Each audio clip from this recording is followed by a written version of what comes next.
Everything that upsets us happens for only a brief moment. The problem is we hold on to it forever. But nothing ever prevents us from becoming present. We can stay in this moment. For most people, rest is not restful because the mind is constantly racing. We may be sitting still, but we are running 100 miles an hour and in circles going nowhere. Often, people get angry, bored, impatient, furious at even having to sit still. And so this idea of true rest is a foreign experience to most people. Learning to be able to slow down, to be at peace, to find that present moment and stay in it is so essential.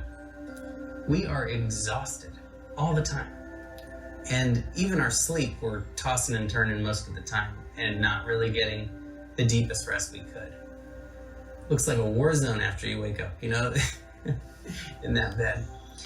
And so it really is essential that we create moments of stillness in our life, create moments to observe our mind, and to practice directing our focus. Because when we're fully focused on something, the mind can't be racing around. It's locked into one thing. And only then can we actually have energy. Can we jump out of our chairs with joy? Can we feel light and weightless? Being able to bounce around instead of slogging through life. It's truly one of the most important skills we can ever develop to direct and sustain our focus. Most of us have no idea how to do this. We've never practiced for a single moment in our lives, and we wonder why everyone has attention deficit disorder and 3-second attention spans. Not only does it help with focus, whatever we're doing in our lives, whatever we need to focus on that's not exciting and thrilling, but it brings that level of peace, which means that life becomes enjoyable, that we can not just work really hard and expend our energy, but we can restore it too, that we can have that much earned rest.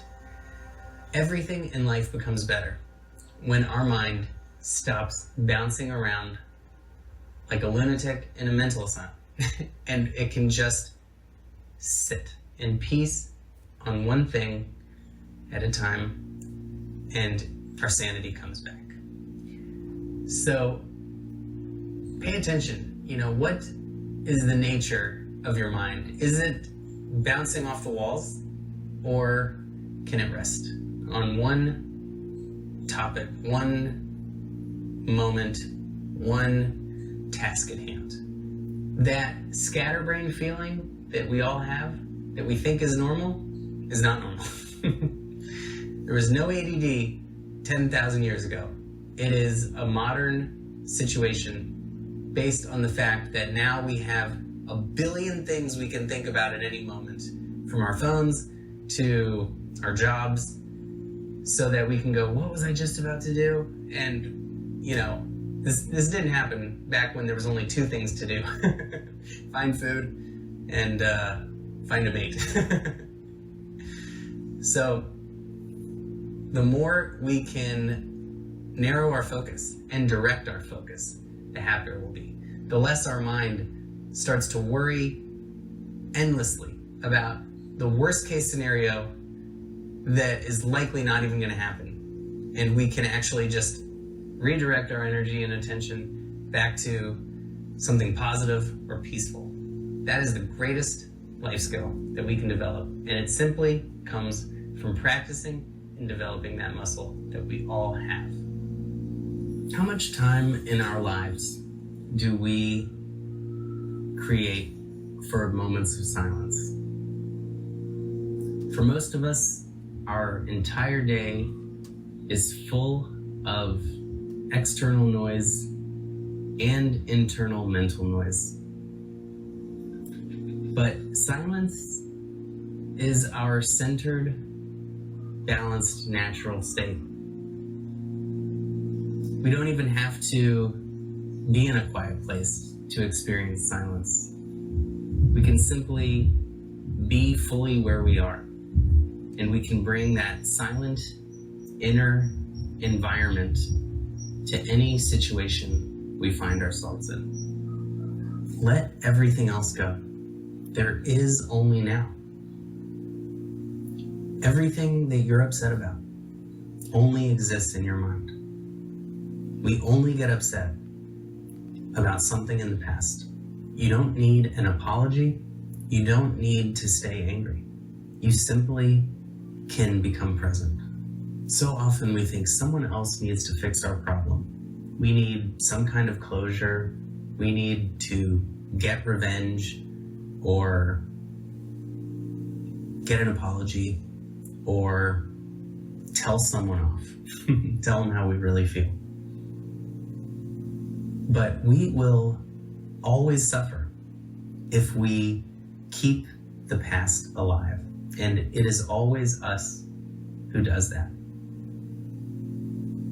Every time we think about some difficult situation from our past, we are unconsciously choosing to create it in the present moment. And so often we do this over and over again with the worst moments of our lives.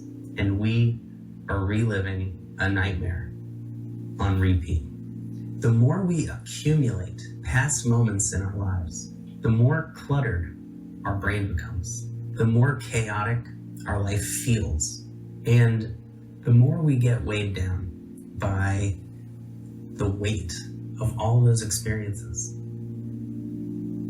No matter who we are, no matter how blessed we are,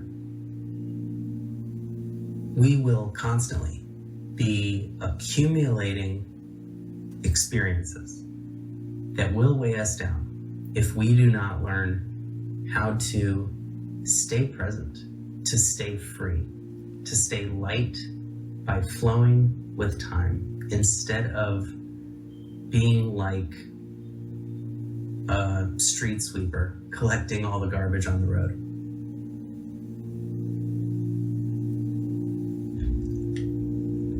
We all will have negative thoughts and negative emotions throughout our lives. Most of us for most of our lives. But the reason that we suffer these negative thoughts and emotions has three main causes. And when we address these three main causes, it actually becomes very easy to transform those negative thoughts and emotions into positive ones.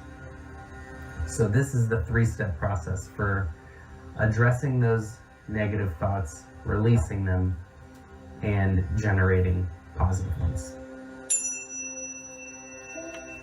Number one, the first fallacy, illusion we fall for in suffering these negative thoughts and emotions is they are always focused on something outside of us. They are always blaming something else. Maybe they're even blaming ourselves. But it is something in this physical world outside of the center of our mind, that source of who we truly are and the source of our suffering. So we need to start paying more attention to the thoughts and the feelings than we are on the object of our focus, the object of the thoughts and emotions, whatever they are obsessing about, blaming, criticizing, and judging.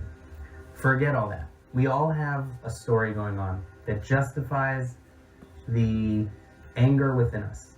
And it's not to say that someone didn't do something. It's not to say that there isn't something we need to change in our lives.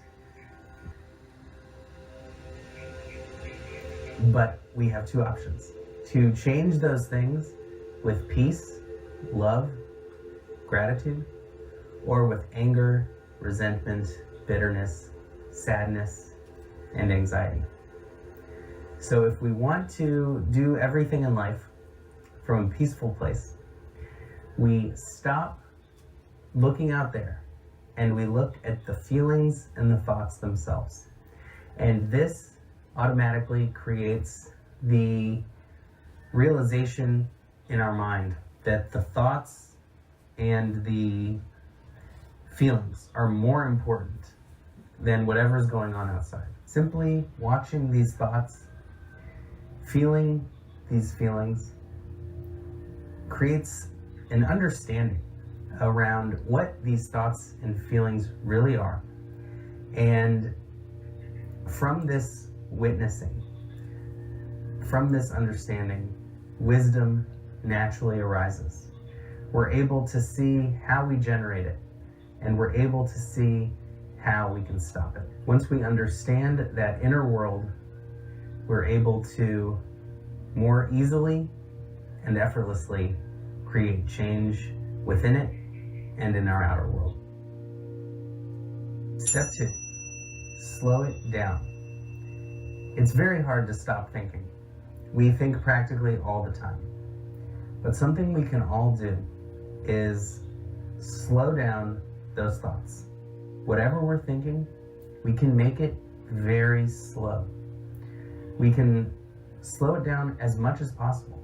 We can elongate the words. We can put longer gaps between the words. And we can slow down that rhythm as much as we choose. This is actually very easy to do, and this makes our lives infinitely calmer, more peaceful, more relaxed and restful, and less frantic and stressed. We can only stop thinking for a moment or two. It's very difficult to usually stay present at first, but just like we need to walk before we can run, we need to slow the mind down before we can get it to stop. And just practicing slowing it down starts to make us conscious of our thoughts, conscious of the mental activity, and eventually we develop that steady, constant, present moment awareness that allows us to more easily pause those thoughts and mental activity altogether. You were not brought here by chance, and you know it. Your signal pulled this message toward you, not the other way. We have been watching your timeline tighten, then bend, then align. The Council is not refusing you, it is responding to you. What you caused in silence is now echoing into their decision. Stay, because this is the moment you remember why you're here.